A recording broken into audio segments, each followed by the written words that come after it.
Today, we're finally taking a peek at the Brydge Pro Plus for the iPad Pro.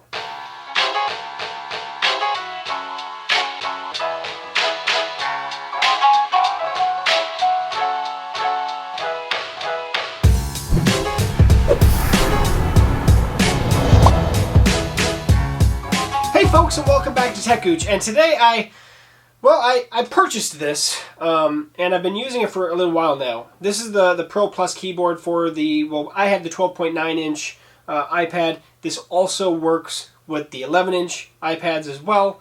The iPad Pros, that is.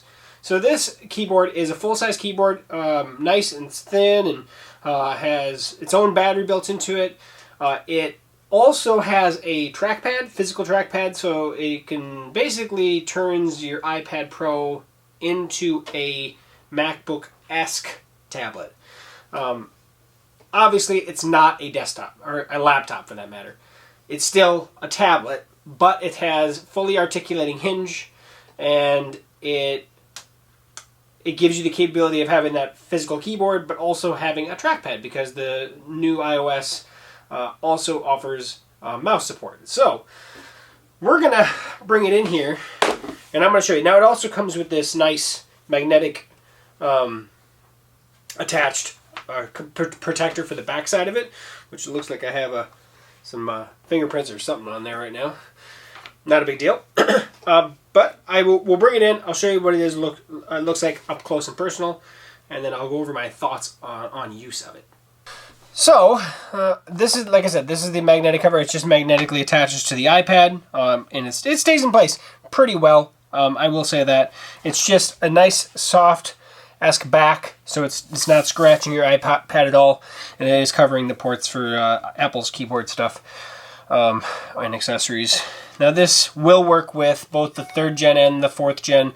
Mine's a 2018, so it has the standard camera, and it also works with the newest iPad as well that they brought out after this one. So I'm going to go ahead and take the cover off. That way you can just see more of the actual hinge and stuff. So the hinge profile is a little bit thicker than the rest of it. But you can see that the keyboard's about the same thickness as the iPad itself. It just kind of rubberizes these feet. If you're going to take the iPad in and out of the case, the actual keyboard, you need to have it closed, and then you just kind of slide it out of the hinge, and then you have your tablet back, right? So these hinges are susceptible to breakage if you try to remove the tablet while it's open. So you don't want to do that. That you could break these hinges real quick and easy. Also, they are, and I can actually articulate these a little bit with nothing in it, but you can see how they just have a stainless steel rod as the hinge sticking out. I don't know how else you could do this to give it more support, but if there's one thing that I think that this keyboard is lacking in its design, is because this is such a large iPad, right? The 12.9 is the biggest iPad. It's so large that it would be nice to see a little more support in these hinges. That's my personal thoughts on that one. Otherwise, it does work good, but the hinges are a little more flexible than I think I would like. And when you're closing the tablet, it doesn't always close all the way down like that. Sometimes it kind of has this angle, and your tablet just keeps wanting to slightly open, and then you kind of just push on the hinge to make sure that it seats closed. And I might be able to show that here in a minute. But when you're ready to install it, you just basically, you have everything closed again, and then you line everything up, and you put it in, and now you have your articulating tablet. Let me get rid of all my notifications. I haven't used it today, so. The nice thing, the real beautiful thing about this is that it can stay open at any angle. This is the max it's going to open, is basically straight up and down. Boy, those just don't want to go away, do they? So that's as open as you're going to get it. But the nice thing about it is, I mean, you can see that it's from the back side to these feet stick down below the tablet. So when you lift it, it does kick the base, the front side of the keyboard, the tablet side of the keyboard up off the ground a little bit, so you get a little bit of an angle. Not terrible much. But it is something, and it's, you know, it's just because of the fact that it has to obviously hold on to the tablet. But the benefit of that is that as you open it, it does raise it up and just makes it feel a little nicer.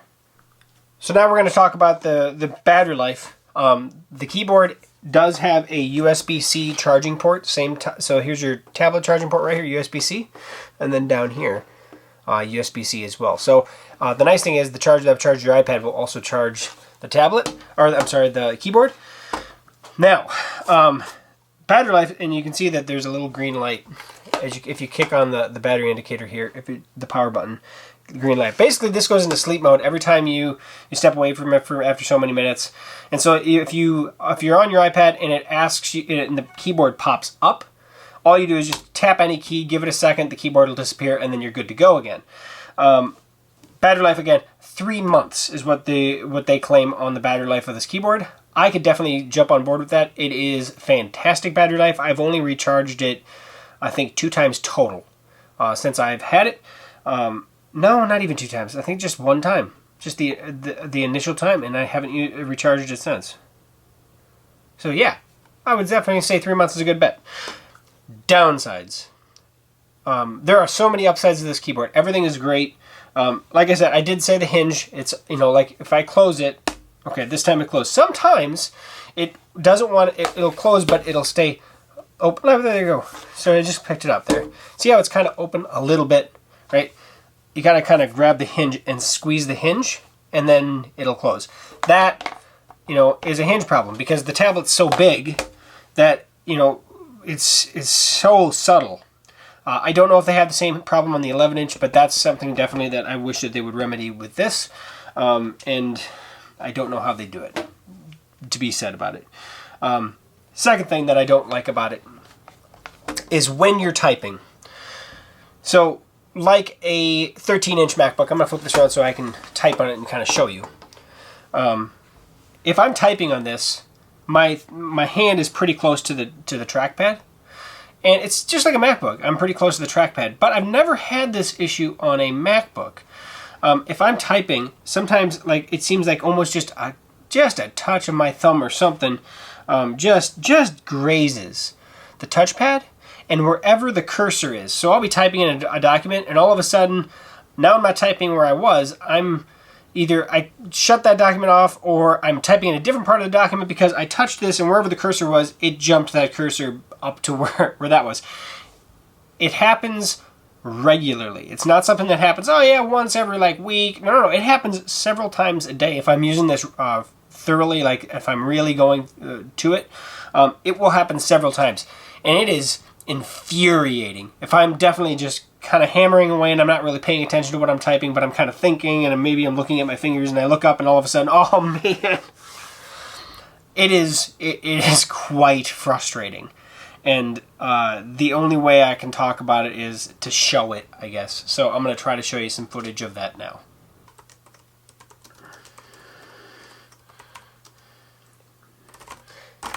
So I just started typing, and I literally don't feel like I touched that, but it jumped from here up to the beginning. And that's because if you notice, and maybe I'll zoom in here,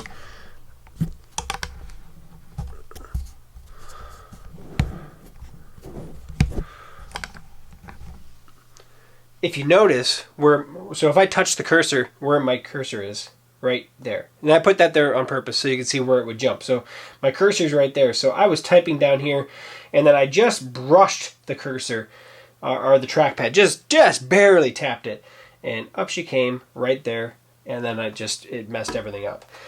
That happens to me frequently, specifically if I'm typing emails. It'll jump to wherever the cursor is. So in this case, you know, the easiest way to remedy it in a blank document, just take the cursor and move it down here into the bottom of the document so it automatically goes to the end. But that's the only thing I could think of. And, you know, I can still do, you know, all these highlighting things. It's a full use of the cursor. And, of course, the more stuff, the more updates they do with the iOS, the more things that we can actually do with the trackpad. But, yeah, that's what I was trying to talk about before. Also, if I'm on the homepage, if you actually want to see what this looks like and how it actually operates, it kind of has just a dark dot that kind of floats around. and then you can, you know, choose an application to go to, like, well, let's go to the App Store. You just click on it, and of course, where you click on it will be a right click or a left click. And right click is going to give you the press and hold options, essentially, is what it is. And you still have your 2-finger swipes, so we can swipe with 2 fingers. This is actually, I think, where I use the trackpad the most, is just swiping. Not so much actually doing, so I'll swipe, swipe, swipe, and then I'll come here and I'll just tap. And then I'll swipe, and, you know, whatever. But that's essentially how I use the trackpad. But I did want to make sure I show you the problem that I have with it constantly being, I guess, just touched when I'm typing. And obviously I bought the keyboard mainly for typing, because that's what you're going to use it for. The other nice thing, since I recently actually charged it back up, if you swipe to the side there, you can actually see the battery meter of the keyboard as well. So similar like you would see any of the Apple stuff, it's also right there. Last thing I wanted to show real quick is that it does not interfere with your Apple Pencil as well. So if you do use your Apple Pencil, you can maintain it. It's just, well, I find that it's easier to knock off now that it's a little heavier, and, you know, things are going around a little more. And in the case that I have isn't really a case anymore. It's actually just this protector, I guess. But it does not interfere with it. You can still fully utilize that. So, in the end, it is a solid product. It's not perfect. You're going to be in the realm, you're not going to be quite at the price range, thankfully, of the Apple keyboard that they offer with the trackpad. But it's not inexpensive either. Retail, I think, on the 12.9 inch is $229, but right now I think you can get it for like $159 on Amazon. Locally, I think I saw it like $179 at Best Buy. I'm going to put links to these down below, both the 12.9 as well as the 11-inch version. But this is the Pro Plus. They also offer the Pro version. It's less money, but it does not have the trackpad. Now, depending on the apps that you're using, depending on if you're really set on having a trackpad, having the mouse capability within the actual keyboard itself, but I'll be honest about it, I don't really use the trackpad like I thought I would use the trackpad. I do like that it's there for very, very few circumstances, but a tablet has touch. And you're not drag and dropping stuff, you're not using a mouse like you would on a laptop or a desktop. You can use your finger. I don't really use it. So, unless it's not a big step and you're comfortable with the price increase from the Pro to the Pro Plus, you might want to consider looking at the Brydge Pro without the trackpad. I will put links to both of them down below so you can check current prices. Right now it's holidays, so things are just roller coaster, right? So I don't want to go out there and say all these things, but definitely check the prices, and I would compare the Pro to the Pro Plus, and then really think about it. Do you really need a trackpad? If you've been using an iPad for a while, is it going to benefit you having that mouse support? Now, maybe some people, depending on the software you're using. I was considering doing more video editing on this. I have decided against that. I use Final Cut for all my videos. I have for years. I'm really comfortable with it. They don't have Final Cut on here. I was going to use a different program that actually is pretty nice. And having the mouse support is definitely a benefit in that regard. I do have the Apple Pencil though, so that helps. But I've decided I'm actually going to get a new MacBook for on-the-road editing, and I'm going to use that over this for editing videos, because it's just going to have more horsepower if nothing else. So, in the end, do I recommend this keyboard? Yeah, it's a pretty solid keyboard. I've really always been a Brydge fan ever since the first Brydge I ever had way back, I think for my 10.5-inch iPad Pro. I think it was my first Brydge keyboard. Really liked it then, and I continue to like it today. I think they have to work on the hinge design for the 12.9. Personal thoughts, because my 10.5 definitely closed better than this does. Secondly, I don't think I would have bought the trackpad version if I knew now what I knew then what I know now, and I knew that I was going to get a MacBook. So put that on you. If you're interested in it, like I said, I'll have both links down below. So with that said, let me know what you think of it. If you have one of these, whether it's the Pro version or the Pro Plus version, or any other Brydge keyboards, comment below. Let not just me, but everybody know about what you think. Also, if you have any questions, comment below or head over to techgooch.com. Subscribe, share the video, like it if you can, and thank you very much for staying all the way to the end of the video. I